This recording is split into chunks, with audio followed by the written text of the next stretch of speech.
जितना भी 3 सवाल का जवाब क्या मैं नहीं जानता, तो अब क्या होगा? कब्र पे इतनी तंग कर दी जाएगी कि मेरे मुस्तफा ने फरमाया एक तरफ की पसली दूसरी तरफ पसली में इस तरह रल मिल जाएगी जैसे अल्लाह के नबी ने ऐसे हाथ करके बताया। अब फिर क्या होगा? जहन्नम की खिड़की खोल दी जाएगी और उसके कब्र में सांप बिच्छू मुसल्लत कर दिया जाएगा और कयामत तक यही सजा उसकी होती रहेगी। सुभान अल्लाह। मेरे भाइयों, तो हमें कब्र की भी तैयारी करनी है और उसकी तैयारी है नेक अमाल, नमाज है, रोजा है, ज़कात है।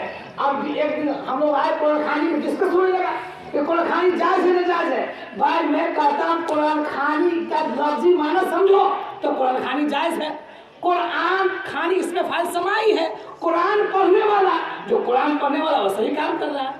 अब ये जब घट्टा लगा कर देखते हैं 10 ठो 4 ठो 5 ठो हाफिज बेचारे, अब मन नहीं कर रहा पढ़ने का। मेरे मुस्तफा फरमाया कुरान पढ़ना छोड़ दे और कुछ आराम कर ले। इसलिए कुरान तो रब की बात है ना, उसकी बशाशत चाहिए, उसकी मोहब्बत चाहिए, उसकी लताफत चाहिए, संजीदगी चाहिए। अरे कुरान को हम लोग क्या समझ लिया है? खत्म कीजिए, जबरदस्ती में घूमते रहते हैं, तलाश करते रहते हैं, इसको भी मुकम्मल कीजिए, उसको मुकम्मल कीजिए। अरे कुरान की हकीकत तो यह है, लौ अंज़लना हाज़ल कुरान अला जबलिन लरअयतहु खाशिअन मुतसद्दिअन मिन खश्यतिल्लाह। इस कुरान को अगर हम आसमान पहाड़ को उतारते तो पहाड़ भी रेजा रेजा हो जाता। इस कुरान को अल्लाह ने पहाड़ को उतारना चाहा, जमीन को उतारना चाहा और इसी तरीके से आसमान को उतारना चाहा। फाशफक़ मिन्हा, भारी भारी करके हम कैसे उतार लेंगे?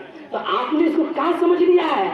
ये आपने क्या समझ लिया कुरान करीम को? मुकम्मल कीजिए। जब मेरे मुस्तफा फरमा रहे हैं जिसने अलिफ लाम मीम पढ़ लिया उसे 30 नेकी कर लिया, 30 नेकी कर लिया। अब मैं ये नहीं कहता कि अलिफ 1 हरफ है, लाम 1 हरफ है, मीम है, ये तीनों 3 हरफ है, आज तीनों 32 नेकी मिलती है।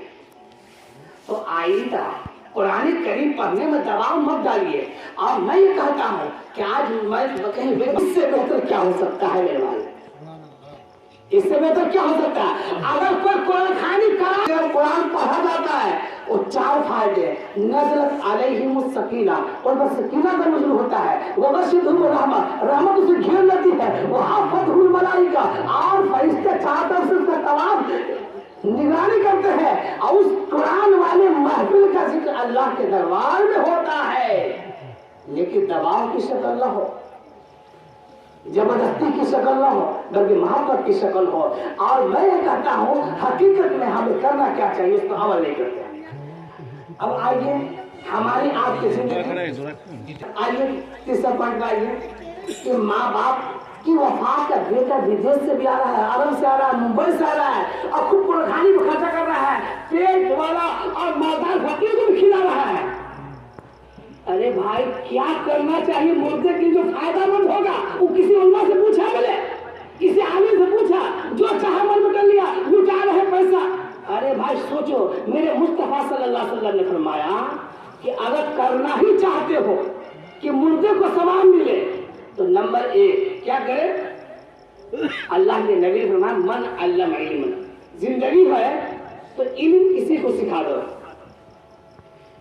नंबर 1। नंबर 2 औ तरा नहरन, या कहीं पर नहर खुदवा दो जिससे पानी जारी रहे, लोग खेतों को सैलाब करेंगे, प्यासों को बुझाएंगे, अपने जानवरों को लाएंगे, लोग हल्के खुदा का फायदा होता रहेगा। उसके और हाफरा गिर या कुआं खुदवा दो जिससे लोग पानी लेंगे। अब कुआं का रिवाज नबी के जमाने में था, अब तो ट्यूबवेल का, नजम का, उससे भी आला क्वालिटी का जो सिस्टम हो जिससे लोग पानी पी सके, वैसा काम कर लो।